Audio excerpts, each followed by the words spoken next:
October 15, 1986. 8:30 a.m.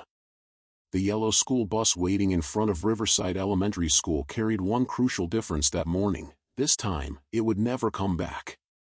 15 children and one teacher boarded the bus for what was supposed to be a routine field trip to Morning Lake Nature Park for their science class. Parents waved goodbye, photos were taken, teacher Ruth Harrison did the final head count. At exactly 9 a.m., the bus pulled away from the school gates. They were never seen again. 39 years have passed. And now, the bus has returned. The names of the children on that bus have echoed through Riverside's memory for 39 years. Michael Torres, 11 years old, the soccer team's most promising player. Sarachan, 10 years old, a math prodigy destined for greatness. Tommy Brennan, 12 years old, the mischievous but lovable class clown. Lisa Martinez, 11 years old, the school choir's lead singer. David Kim, 10 years old, a tech enthusiast and gaming fanatic. Emma Thompson, 11 years old, a quiet girl with a passion for nature photography. Jason Rodriguez, 12 years old, captain of the basketball team. Amy Foster, 10 years old, a bookworm and future writer. Ryan O'Connor, 11 years old, a music lover who played multiple instruments. Maria Gonzalez, 12 years old, a cheerful dancer. Kevin Walsh, 10 years old, an insect collector and nature enthusiast. Sophie Anderson, 11 years old, a creative soul who loved painting. Daniel Park, 12 years old, a chess champion. Grace Williams, 10 years old, known for her love of animals. Luke Peterson, 11 years old, a little inventor who loved science experiments. And of course, their teacher Ruth Harrison. 34 years old, married, mother of 2. An experienced educator with 12 years of teaching. That morning she'd had breakfast with her husband, kissed her children goodbye, and said, "I'll be home early tonight." None of them ever made it home. The last confirmed sighting of the bus was at the intersection where Highway 247 turns toward Morning Lake, about 25 kilometers from town. A nearby gas station security camera recorded the bus at 9:47 a.m., traveling at normal speed with no signs of distress. After that, nothing. FBI, local police, search and rescue teams, volunteers. 3 months of non-stop searching. Helicopters, dogs, divers. A 200-square-kilometer area around Morning Lake was combed inch by inch. No trace was ever found. The regular bus driver Harold McKenzie hadn't left his house that morning. He'd called in sick with a severe flu. In his place, experienced driver Martin Cross had been assigned. 45 years old, 20 years of experience, clean record. Martin Cross was among the missing too. Families went insane. Media coverage was relentless. Theories flew. Kidnapping. Cover-up after an accident. Bus sank to the bottom of the lake. Outside interference. None could be supported with verifiable evidence. 1987, 1990. 1995, 2000. The case went cold. Families scattered. Some left town entirely. Others continued holding memorial services at Morning Lake every year on the same date. Riverside tried to forget this tragedy over time. But not everyone forgot. Sheriff Lana Whitaker had been one of the few children not on that bus. She'd been sick with flu and couldn't attend the field trip. For 11-year-old Lana, this had seemed like the worst luck of her life. Now 50 years old, Lana had been Riverside sheriff for 25 years. She never forgot what happened that day. Because the friends she lost weren't just names to her. Sarachan was her best friend. She used to run through the school corridors with Tommy Brennan. She was learning photography with Emma Thompson. Every year, Lana would reopen the file, search for new evidence, stay in contact with the cold case unit. But for 39 years, she found no leads. Until that cold October morning in 2025. October 13, 2025. Monday morning. Morrison & Sons Construction Company was doing ground preparation for a new vacation resort project in the forest area near Morning Lake. Heavy equipment operator Rick Morrison thought he'd hit a rock when his excavator first struck something. But as the bucket dug deeper, it became clear that the rock was actually metal. Yellow metal. "Boss," Rick called over the radio. "You need to get over here and see this." When company owner Bob Morrison arrived on scene, he was breathless at what the excavator had uncovered. Emerging from the earth, in seemingly perfect condition as if it had been buried yesterday, was the front section of a school bus. The number on it was clearly readable, RSD 1986. Riverside School District, 1986 model. That bus. Bob Morrison's 911 call sent shockwaves through Riverside. After 39 years, the missing bus had been found. For meters underground, as if it had been deliberately buried. Sheriff Lana Whitaker was the first official responder on scene. Crime scene tape was put up, the area was secured. FBI and state police were notified. As Lana leaned over that yellow metal, the heart of the 11-year-old girl from 39 years ago began beating again. Sarah, Tommy, Emma. They had all been on this bus. Where were they now? It took 8 hours to fully excavate the bus. And the scene that emerged was far more disturbing than anyone had expected. The bus was in perfect condition. As if it had been parked yesterday. No rust, no decay, no damage. Despite being underground for 39 years, it looked like time had never touched it. And it was completely empty. Sheriff Lana was the first person to enter the bus. Wearing protective gear, she took every step carefully. The seats were in their proper places. No bags, books, or clothing items. As if the children had never boarded at all. But there was something on the driver's seat. An old school notebook. Written on it in pencil, in a child's handwriting. "We're not here. Don't look for us at Morning Lake. This isn't the real Morning Lake." Below it, a signature, SC. Sarah Chen. Lana's breath caught. She recognized Sarah's handwriting. Because for 39 years, every time she brought flowers to Sarah's memorial stone, she'd read the name engraved there. The same handwriting. But Sarah had been 10 years old in 1986. When had she written this notebook? The FBI forensics team examined the bus centimeter by centimeter. The findings were startling. No DNA traces found on the bus. No fingerprints. No blood traces. No signs of struggle. No forced entry marks. It was as if the bus was factory clean. The only anomaly was an old cassette player found under the driver's seat. 1986 model, a popular brand from that era. It still had a tape inside. The label on the cassette was written in shaky handwriting, "True story, listen." Sheriff Whitaker needed to find an old cassette player to listen to the tape. In the Riverside Police Station archives, there was a device from the 1990s. She inserted the tape and hit play. At first, just static. Then, a familiar voice. "My name is Ruth Harrison. The date is October 15th, 1986. If you're hearing this, you must have found us. But I want you to know the truth." Lana's hair stood on end. It was Mrs. Harrison's voice. But not her 1986 version. This was an older, tired, frightened voice. The tape continued. "The children are safe. At least. I hope they are. But where we are isn't Morning Lake. It was never Morning Lake. We changed course that day. Or rather, we were forced to change course." Static increased. The voice faded in and out. Martin was very scared. He kept saying, "These aren't children." But I knew them. Sarah, Tommy, Emma. They were all my students. They just came from somewhere else. Condominium discovery.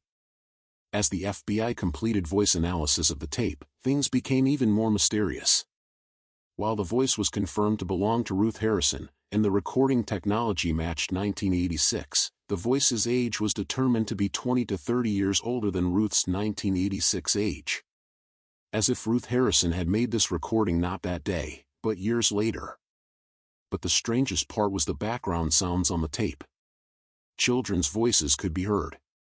Laughing, talking, singing children. Sarah's voice was distinguishable among them.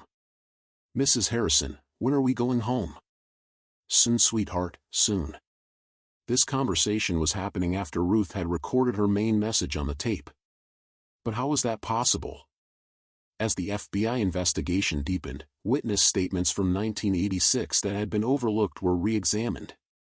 Jerry Hoffman, the gas station attendant on Highway 247, now 78 years old, remembered startling details about that day. "Yeah, I saw the bus. But the weird thing was, I saw the same bus 3 times that day. First at 9:47 a.m., which seemed normal. Second at 12:30 p.m., but this time it was going back the other way. Third at 6:15 p.m., heading toward Morning Lake again." Hoffman's statement had been dismissed in 1986 as an old man's confusion. Now it was being interpreted differently. Another witness, farm worker Maria Santos, had claimed to hear children's voices on Highway 247 that evening. It was coming from far away, like it was coming up from underground. This statement had also not been taken seriously in 1986. The FBI began revisiting the families of the missing children. They interviewed surviving relatives 39 years later. Linda Chen, Sarah's mother, now 89 years old, told the FBI agent something shocking. "I never changed Sarah's room. Left it exactly as it was. But strange things have been happening these past few years. I find notes written in her handwriting on her desk. They say things like, 'Mom, am I okay?' I don't write them. No one else lives here." Patrick Brennan, Tommy's father, shared another detail. "I found Tommy's bicycle in the garage 2 years ago. That bike had been missing for 39 years. Suddenly it just appeared. And it was spotless, like it had been used yesterday." Modern technology allowed for analyses that weren't possible in 1986. The bus's metal structure, paint samples, and tire tracks were examined. The results were startling. The bus was indeed from 1986 production. But the corrosion in its metal structure could only be explained by a 150 to 200-year process. As if the bus had been underground not for 39 years, but for 2 centuries. Even stranger, some parts of the bus were much newer. The brakes, engine oil, tires. These appeared to be only 5 to 6 years old. It was as if the bus was simultaneously very old and very new. Radiocarbon tests produced even more confusing results. Samples taken from different parts of the bus pointed to different time periods. Chassis, 1986. Engine, 2019. Seats, 1994. Steering wheel, 2003. Windows, 1986. Tires, 2020. It was as if the bus had been constructed piece by piece from different time periods. FBI lead expert Dr. Patricia Vaughn admitted she'd never encountered anything like this in her 30-year career. "This doesn't conform to the laws of physics as we know them. An object can't be different ages simultaneously. But the evidence here can't be explained any other way." The investigation team decided to re-examine Morning Lake Nature Park. Maybe there was something overlooked 39 years ago. The park had been established in 1975. But during archival research, an interesting detail emerged. In the 1920s, this area had been known as Lost Children's Valley. According to oral traditions passed down by the local Native American tribe, this valley was a time portal. Some children would enter the valley and never come out. But sometimes, years later, they would return unchanged. In 1923, according to a local newspaper report, the Thompson family living near the valley had vanished from their home. They disappeared while preparing dinner, but the meal was left warm on the table. This story was reminiscent of the 1971 Langley family case. FBI technicians isolated the background sounds from the tape to make them clearer. The conversations that emerged were blood-chilling. Ruth Harrison's voice. "Children, please don't look out the windows. What you see might frighten you." Sarah's voice. "Mrs. Harrison, why is the sky green? And why isn't the sun ever setting?" Tommy's voice. "I want to go home. My mom is waiting for me for dinner." Ruth's response. "I know, sweetheart. But we need to find the right way first. This isn't our world." The most shocking part was Emma's voice. "Mrs. Harrison, why do those people have the same faces as us? And why are they following us?" Dr. Patricia Vaughn assembled the FBI's team of scientific advisors. The emerging evidence was challenging conventional explanations. Theoretical physicist Dr. Marcus Webb opened his presentation. If multiverse theory is correct, there are infinite parallel universes. Under certain conditions, transitions between these universes might be possible. In 1986, these children might have somehow crossed into a parallel universe. According to Dr. Webb's theory, time might flow differently in the parallel universe. While 39 years passed for us, maybe only a few days passed for them. Or the opposite, centuries for them while only a few decades for us. While this theory seemed absurd, the evidence couldn't be explained any other way. Under the engine compartment of the bus, a second tape was found. This time, a different voice. Martin Cross's voice. "My name is Martin Cross. This recording. I don't know what year it is. Time works very differently here. I've hidden the children somewhere safe. But I'm looking for a way to get back to our world. That thing is following us. When I first saw it, I thought it was human. Then I realized it has my face. Exactly my face. But its eyes are very different. Ruth and I split the children in different directions. If we stay together, that thing will find all of us. Sarah is very smart. I drew her a map. If she can find the real coordinates of Morning Lake, we can return home. If this recording is found, please don't stop investigating. The children are still alive. But not in our time." In a hidden compartment of the bus, behind the radio, small pieces of paper were found. When assembled, they revealed a hand-drawn map. The map showed the Morning Lake area, but contained details different from known geography. Additional lakes that don't exist. Cave entrances not on known maps. Areas marked portal. Zones labeled safe area. Warnings saying beware copies. At the bottom of the map, in Sarah's handwriting. "This isn't the real Morning Lake. The real one is in the third dimension. Coordinates, 47.3251 degrees north, 120.9876 degrees west, portal opens at 3:33 a.m. Sheriff Whitaker got FBI permission to organize a night operation to the coordinates Sarah had provided. On the night of October 14th, at 3:30 a.m., she went to the specified location with a small team. The coordinates pointed to a dense forest area on the north shore of Morning Lake. Under normal conditions, nothing was visible there. But at 3:33 a.m., the air suddenly changed. Temperature dropped 10 degrees. The wind stopped. And in the middle of the lake, a greenish light appeared. The light slowly grew larger. It seemed to be rising from the depths of the lake. After 5 minutes, the light was so bright it turned night into day. And Lana saw it. In the middle of the lake, standing on the water's surface, the yellow bus.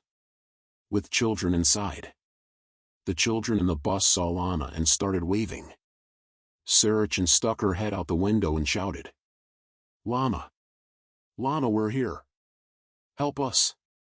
Sarah's voice was exactly as Lana remembered from 39 years ago, that of a 10-year-old. Her face was the same too. She hadn't aged at all. Lana activated her microphone. "Sarah! How can I get to you? Don't go in the water. The portal is closing. Come tomorrow night at the same time. Write down the coordinates." The light began to fade. The bus slowly disappeared. After 5 minutes, there was nothing on the lake. Lana's team stared at each other in horror. Had what they just saw been real? Lana came back the next night. This time she equipped her team with cameras, audio recording devices, and electromagnetic field measurement tools. At 3:33 a.m., the same phenomenon repeated. But this time they got clearer footage. The bus was really there. The children were real too. But Lana noticed a detail that terrified her. Outside the bus, there were figures that looked identical to the children. Copies. But their faces showed no expression. Sarah shouted again. Lana! The copies are multiplying. They look like us but they're not us. Please help. Lana asked. How do you get back? We need the portal key. It's buried in our world. You found the bus, now you need to find the key. Where? In the 1971 house. The Langley family. They're here too. Before the light went out, Sarah shouted one last time. Hurry! The copies are trying to make themselves real. The 1971 Langley family case had occurred in Phoenix, 300 kilometers from Riverside. Father Robert Langley, Mother Patricia Langley, and their 2 children, 8-year-old Mark and 6-year-old Julie. They had vanished while preparing dinner. The food was warm on the table, the TV was on, cars were in the garage. The FBI coordinated with Phoenix police to get permission to reinvestigate the Langley house. The house had been empty for 39 years, having become city property. When the investigation team did a metal detector sweep in the house's basement, they got a strong signal. Behind the basement wall was a hidden compartment. Inside was an old chest containing a strangely shaped silver key. Ruth Harrison's journal. Polaroid photos from 1971. Ruth Harrison's journal contained shocking details. The first page read. October 15, 1986, Day 1. We were forced to change course. An invisible force on the road directed the bus in a different direction. Martin tried to resist, but the steering wheel moved on its own. The children didn't notice at first. They thought we were taking a scenic route. But when we arrived at what should have been Morning Lake, everything was wrong. The lake was green. The sky had a purple tint. And there were people watching us from the trees. People who looked exactly like us. October 16, 1986, Day 2. The copies are getting more aggressive. They want to switch places with us. Martin found a safe place to hide the bus. We split into groups. I took half the children, Martin took the others. We're looking for the portal back home. Sarah is incredibly brave. She's keeping the other children calm. Tommy makes jokes to keep spirits up. But I can see the fear in their eyes. They want their parents. October 20th, 1986, Day 6. Found the Langley family. They've been here since 1971. Mr. Langley explained everything. This place, it's like a mirror of our world, but broken. Time works differently here. The copies study us, learn from us, then try to take our place in the real world. The only way back is the portal key. It's hidden in our world, in the place where the first family disappeared. The Polaroid photos from 1971 showed the Langley family, but they were unlike any family photos Lana had ever seen. In the first photo, the family was standing in front of their Phoenix home. Normal family portrait. In the second photo, they were in the same poses, but their faces were slightly different. The eyes were vacant, expressions blank. In the third photo, there were 2 of each family member. The originals and the copies, standing side by side. In the fourth photo, only the copies remained. On the back of the last photo, in Robert Langley's handwriting, they took our places. We're trapped here. The key is in our basement. Find it before they find you. Armed with this information, Lana contacted Phoenix authorities. The old Langley house was about to be demolished for a new shopping center. They had less than 48 hours. The FBI team rushed to Phoenix. In the basement of the Langley house, using ground-penetrating radar, they found the exact location where the key was buried. But when they started digging, they weren't alone. Other people had arrived at the house. People who looked exactly like the FBI agents. The copies. The copies moved and spoke exactly like the real FBI agents, but something was fundamentally wrong. Their movements were too precise, their speech too perfect. They showed no emotions, no spontaneous reactions. Sheriff Whitaker realized they were facing an invasion that had been going on for decades. How many people in their world were actually copies? The original FBI team managed to retrieve the silver key, but not without a fight. The copies seemed to know their every move, as if they could read their thoughts. During the escape, Dr. Patricia Vaughn made a chilling observation: they're not trying to hurt us. They're studying us. Learning how to be more like us. Back at Morning Lake, the FBI's science team examined the silver key. It wasn't made of any known metal alloy. Spectral analysis showed it contained elements not found on the periodic table. Dr. Webb theorized, this key might be made of matter from the parallel dimension. It could serve as a bridge between the two worlds. The key had intricate engravings that seemed to shift and change when viewed from different angles. In some lights, it looked like a normal antique key. In others, it appeared to be a complex geometric puzzle.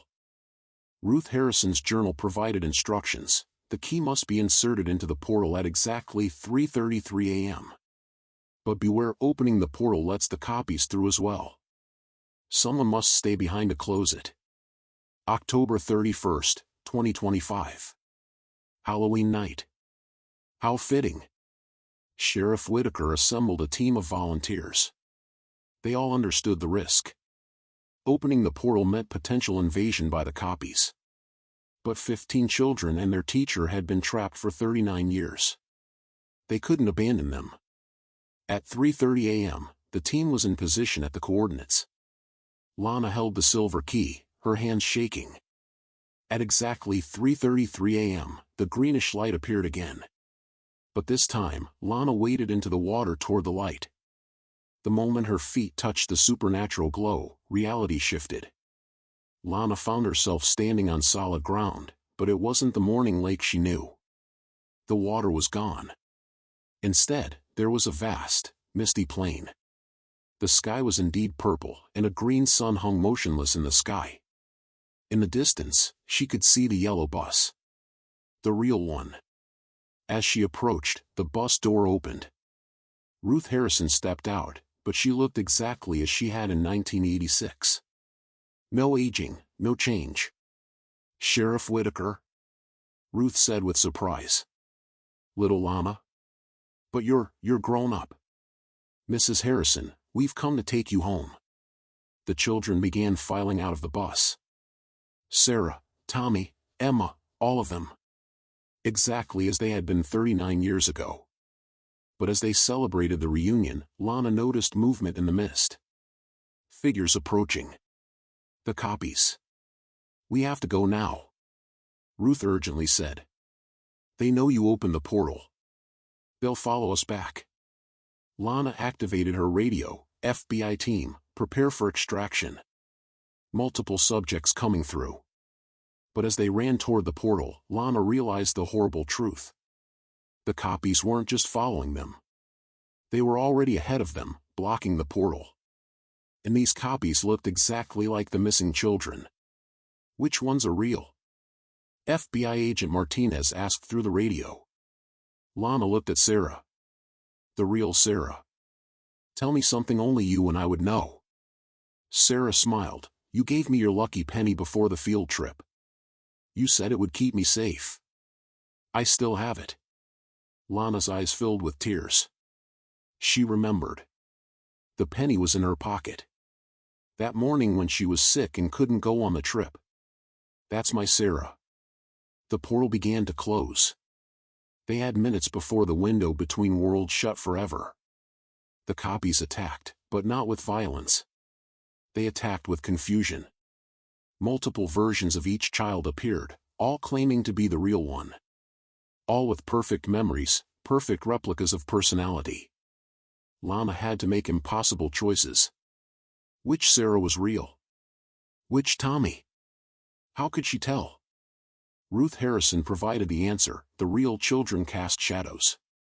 The copies don't. In the strange light of the parallel world, Lana looked down.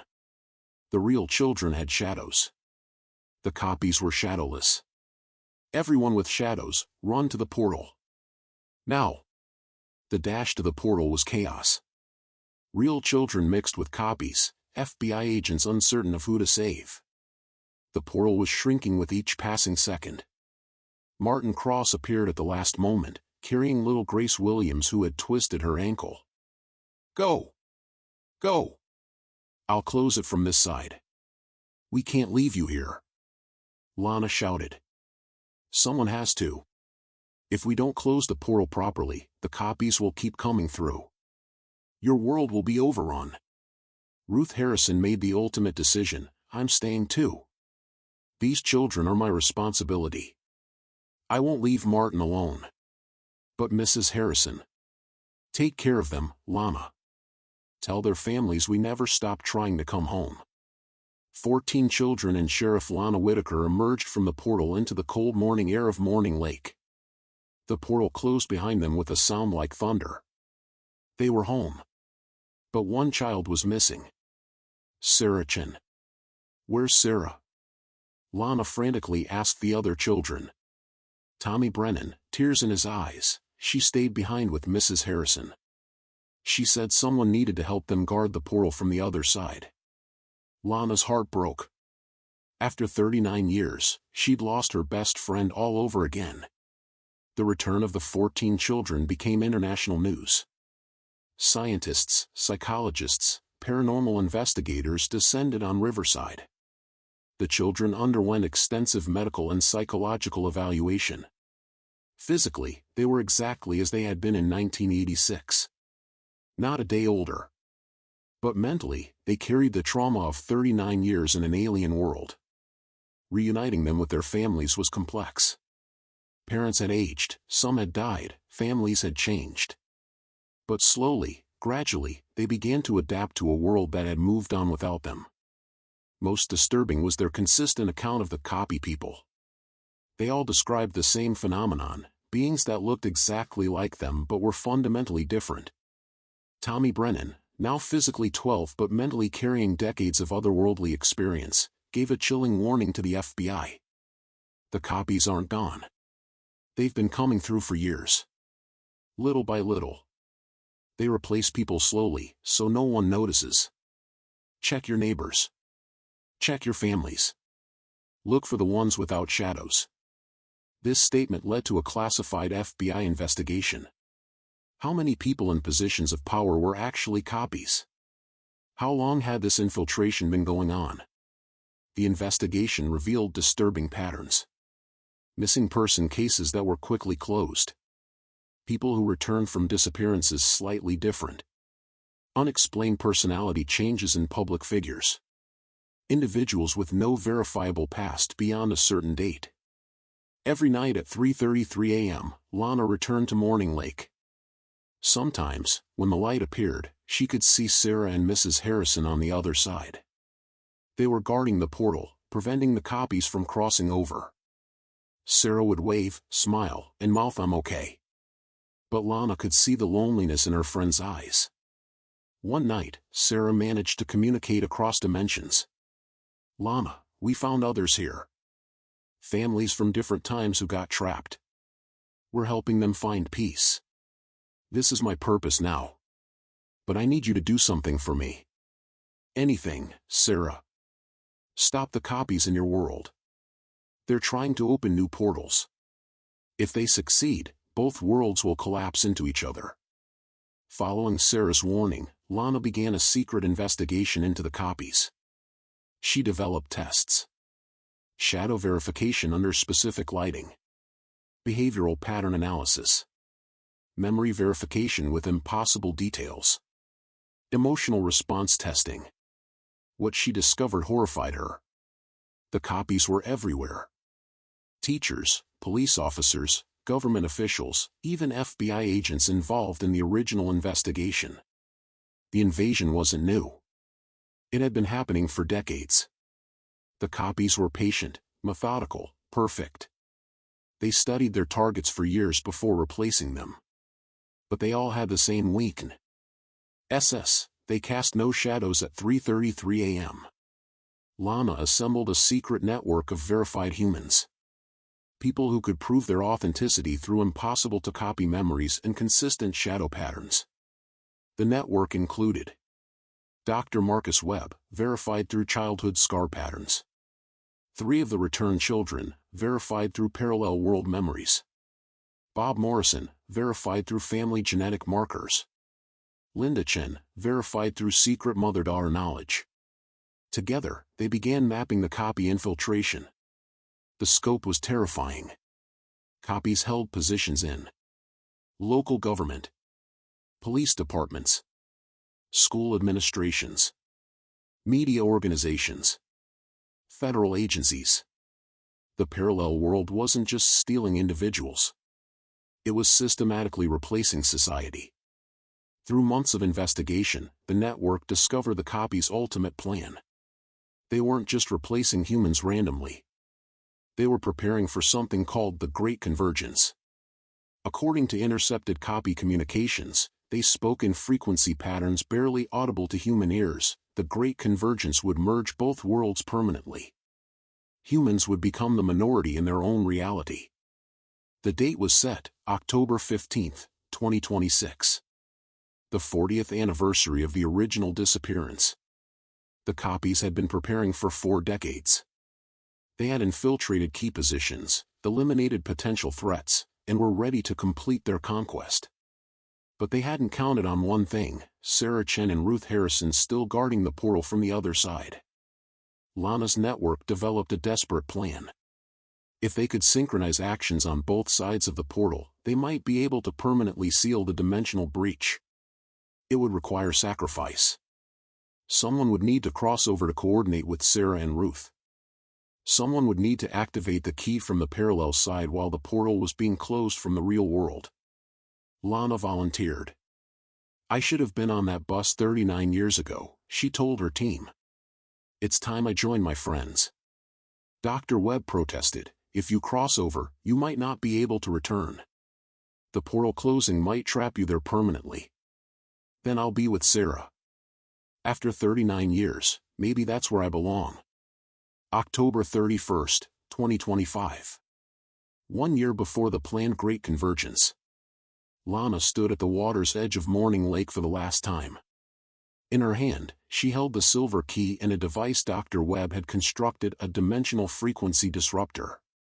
At 3:33 a.m., as the portal opened, Lana stepped through. The moment she crossed over, she felt the weight of 39 years lift from her shoulders. In the parallel world, she was 11 years old again, reunited with her childhood friends. "Lana." Sarah ran to embrace her. "I knew you'd come." But there was no time for reunion. The copies had sensed the portal activity. They were coming. What followed was a battle between dimensions. On the real-world side,